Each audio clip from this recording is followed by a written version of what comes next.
puppy dog. I'm getting ready to leave. Okay, you be good. Don't poop anywhere, don't pee anywhere, and no wild parties, okay?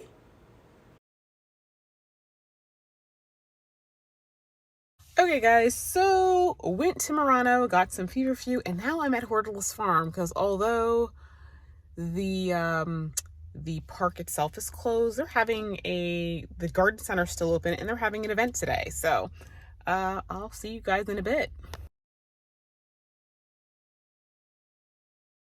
Okay, guys, so I'm at Hortulus. They have a deal today. It's $5 1 gallon. They have Germander. It's big, so I need a bunch more. So I'm gonna for $5 a gallon. That's really good because those little plugs I got, those were $2, and I had to wait for those to grow. So I'm about to clean up. Okay, guys, so apparently there's going to be pick your own flowers and produce here. It's a new owner.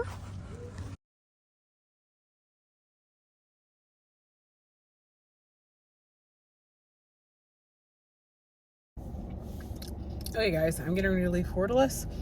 I got 36 Germander. I did talk to the new owner. He was just like, oh, so how did you even hear about this? Because most people don't know what it is. So that'll be good. So it seems like they're going to have those on a regular basis. So if any parts of my hedge die, at least I know I can come and get some replacements because although the plugs were cheaper, it's just that, because of how vigorous the plants are behind it, sometimes, I guess I would have to put some sort of like barrier between the plants in the garden and the Germander so they don't die off. But I think these will be fine once I put them in. So looking forward to that because it does make a nice hedge. It's very, very European. So I got some lunch. It's like a brown, I think it was a brown butter shrimp roll or something like that. It was really tasty. From this company called the Speckled Egg, I think. The Speckled Egg Cafe. Hortulus Farm they're changing gears. So they're going to have pick your own like vegetables and even flowers. So they're gonna have something in fall because they've got like potatoes and a bunch of other stuff. They're not sure how it's gonna work this year. Seems like they're still working out the kinks. The garden center is probably going to be closing down in August, but I did talk to the girl. She was like, she thinks they're going to be running like the $5 perennial sale, until they close, because they're going to kind of be revamping for next year. So they were thinking that August is slow, but I don't know. I don't know how it is. I know in the garden centers where I live, it's not slow, but apparently here it's slow. So they're still trying to figure it out. So she asked me, so what type of plants would you like us to sell? So I started listing some things and she was like, oh, I really need to pick your brain.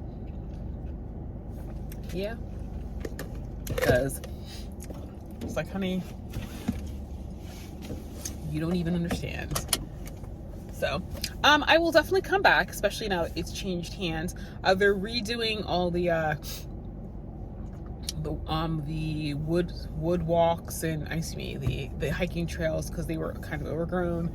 And the man was like, oh yeah, it's kind of overgrown. I'm like, yeah, I was back there. He's like, yeah, and I'm like, yeah, it didn't bother me. I was like, I said, when I think of going through a hike through woods, I expected it to be woodsy, so I wasn't the slightest bit bothered by it, but apparently I think other people feel differently. So anyway, I foresee many more future trips. The guy who purchased it, he did not purchase the house in the private garden. So it's only from like when you go down those stairs and you're at the place where I guess there's a little road and part of it goes to the house and the other part goes to the pond. I think it's from the pond over. So the private gardens, they were not able to purchase. I think the guy would like to, but I can kind of see the owner wanting to hold on to that because there was two owners, but the one partner died, I think it was last year, of cancer. So I don't know, maybe he eventually will do it. I know there was some issue that came up on inspection so they couldn't resolve. So it should be interesting. They definitely changed out here. It's definitely a little bit more snazzy looking, and everything. So we'll see how it goes. It looks like it's going to be plants and like actual farm produce and that sort of thing. So I'm looking forward to coming back. So anyway, I'm gonna do a Instagram live because they told me to give them a shout out. So I'll talk to you guys later.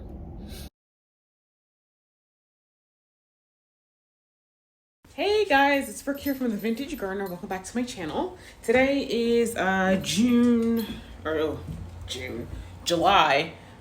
25th, and I'm gonna do a last minute, just a breeze through tour of the garden. We are supposed to be getting a major storm. I saw some predictions of hail and possibly tornadoes, and I just want to take a nice last look at my garden just in case. So I'm gonna turn this around. I'm really nervous, guys. I'm really nervous. So, but what can you do?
Hey guys, so that's it.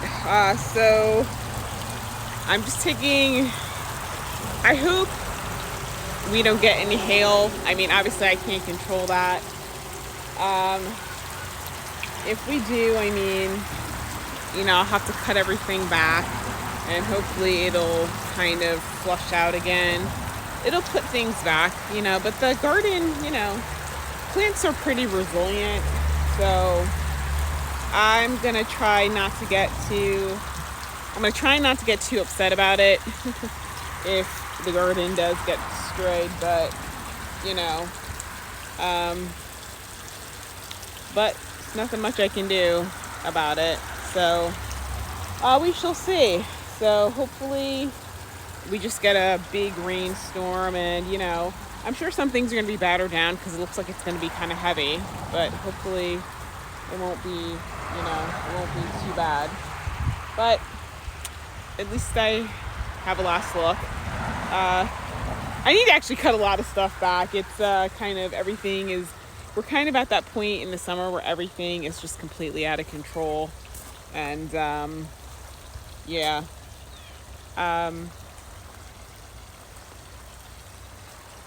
Yeah. So anyway, guys, that's it for today's video. I will come back tomorrow morning and show you how everything survives.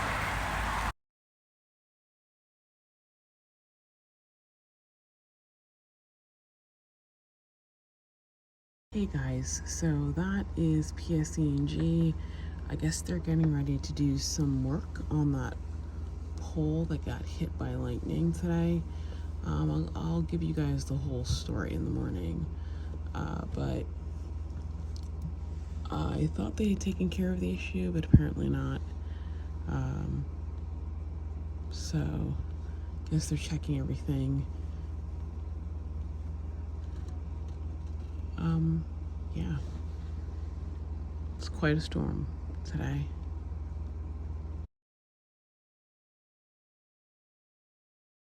Good morning, everybody. So I'm happy to report the garden came through yesterday's storm untouched, unscathed, and so I'm glad about that.